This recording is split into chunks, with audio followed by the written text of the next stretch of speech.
Hi, some more interesting things to take apart today and see what's inside. This time we've got a global systems navigation databank from an aircraft. It's for keeping presumably the GPS information, ground maps, airport maps, that sort of thing. It's got a removable front memory module and a main unit, which you can see the power supply unit through the vents. I'll put a bit more information about this unit on the screen now.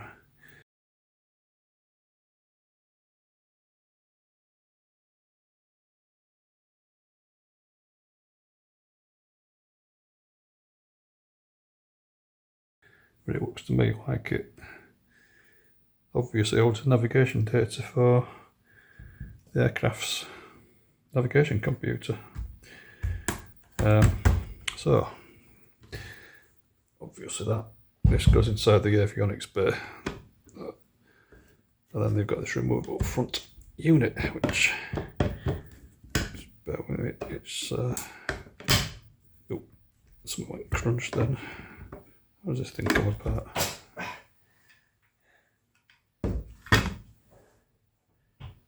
Right, well that took some getting out.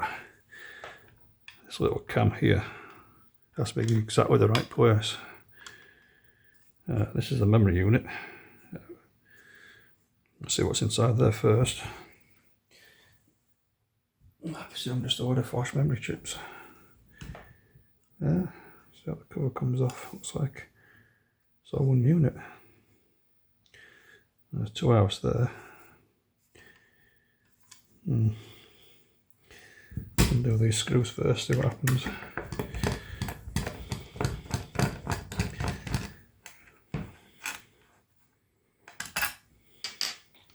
I don't know which aircraft this came from, but I think it's 1980s vintage.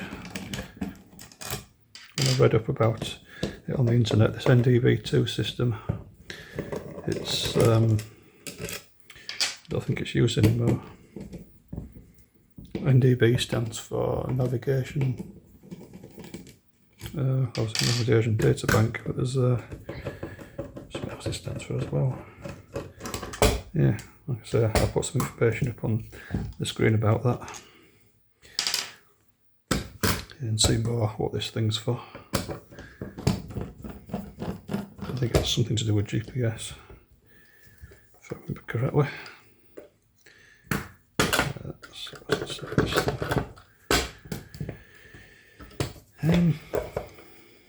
Does not come apart. There's the screw in the middle there.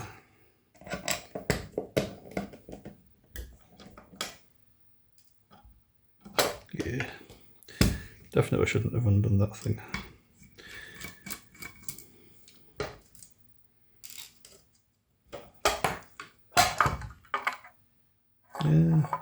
Yeah, a couple of lithium batteries in there.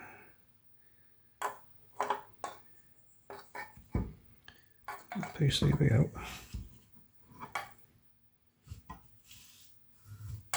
750 milliamp power through 3.5 volt.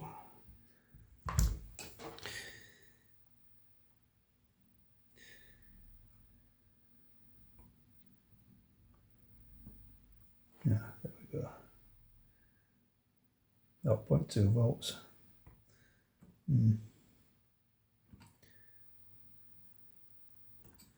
Oh, that one's got voltage in it. Yeah, 3.5 volts. Yeah, they're both charged to them batteries, if they are rechargeable. Yeah, there's power on to this board. I'm not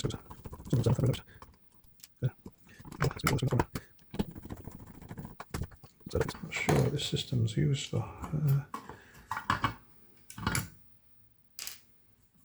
Out to the work. Oh, there we go. Oh. Got a Z80 CPU, a ROM,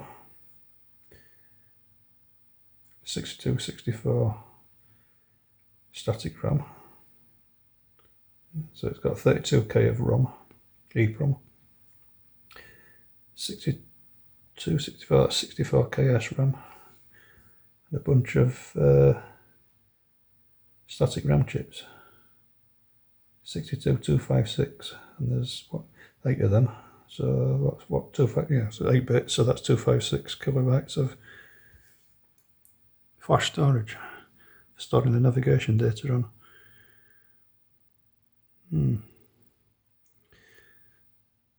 Got Dallas DS1211 there, 1986 date code. The 1987 date on that EPROM there. I think we'll dump that and have a look and see what's on it. As far as the chips are in sockets though for an aircraft. Yeah. Well. Yeah, I don't think it was 256 megabytes of flash memory, that's way too old. That'll be 8-bit. 8 times 256, so it'll be 256 kilobytes. Z80 won't be accepted. Address 256 megabytes of memory anyway, so I'll put it over there for now. All the screws for it, I'll put here. So I'm kind of saying we'll take that ROM out, or dump it and see if there's anything interesting on it. So even the memory unit's got a self-contained computer, it's not just a memory unit, it's actually a computer itself on inside the unit. Right, got the main unit here. It presumes. Yeah, it's, oh yeah, it's under that screw back there.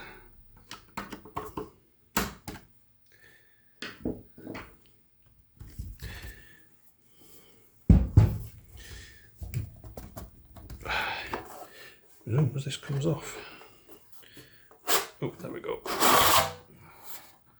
So that's inside the main unit. The crusty capacitor there. Look at that. Yeah. That capacitor exploded. Yeah, it looks like it. Does it just go? No, it's all crusty as that.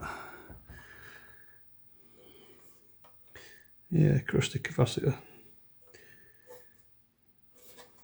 There's plug-in boards here. They look like that. Power supply board.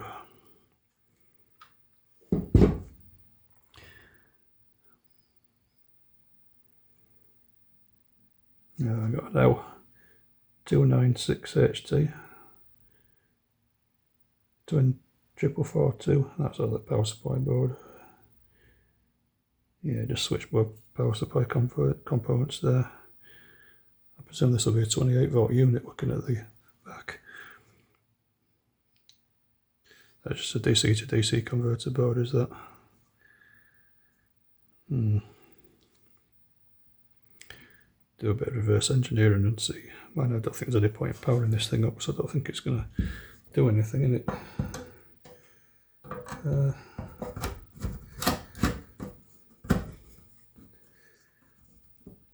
So, a couple of boards here. Where would A4 and A3?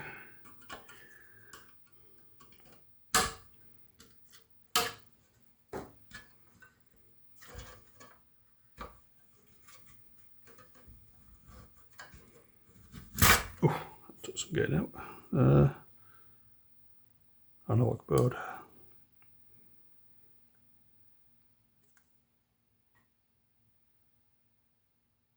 LM319, 74 series logic. And the R74 series rather than 54 series. Oh, it actually says on it there, ARINC assembly. So that's what that is. Vandling Corporation, ARINC assembly.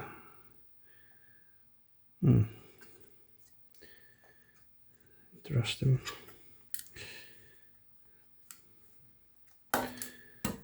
What's we got here?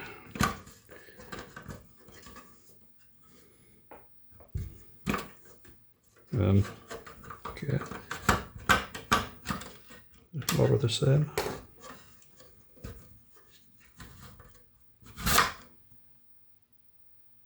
Another ARINC IO assembly.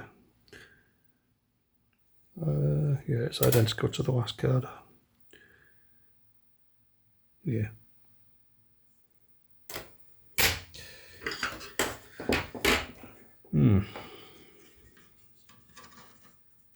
So it's for commercial aircraft, this then, not for. I forgot about these. These are obviously locking latches.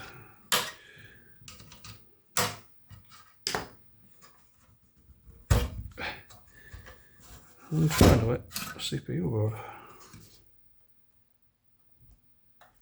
So one side. And we've got here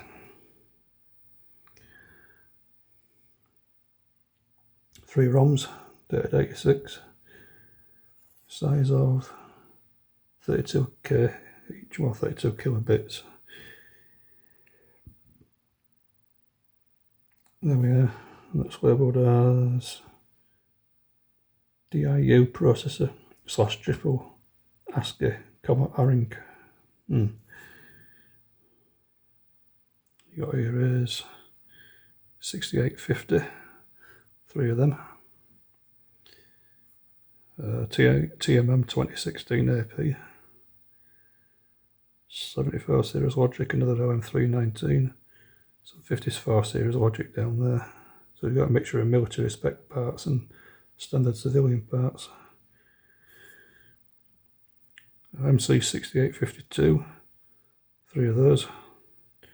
MC6809 CPU and R6522PE.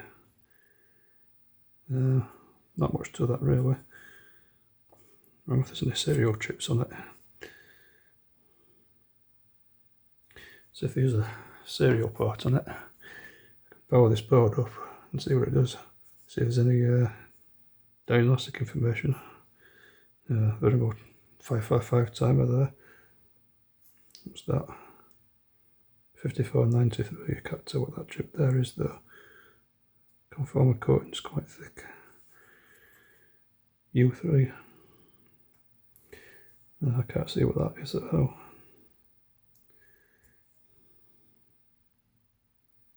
Can't see any serial chips on here.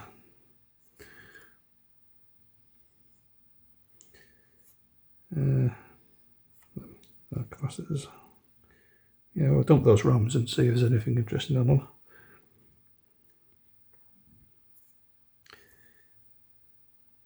.4576 megahertz crystal. Just to see what that chip is. Bodge wires. Okay, well, kind of interesting. What's the CPU board? Nothing much interesting on the back plane. Apart from that.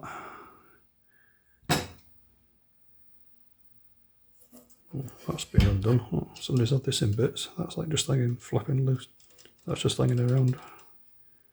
Flapping around with the breeze like that. Where's that come from?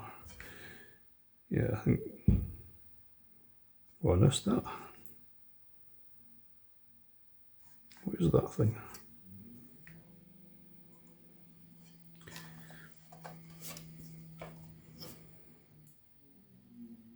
Oh, it's an hours counter.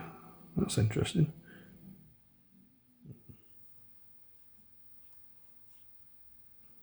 And presumes there you got your red and black wires there over your 28 volt DC input.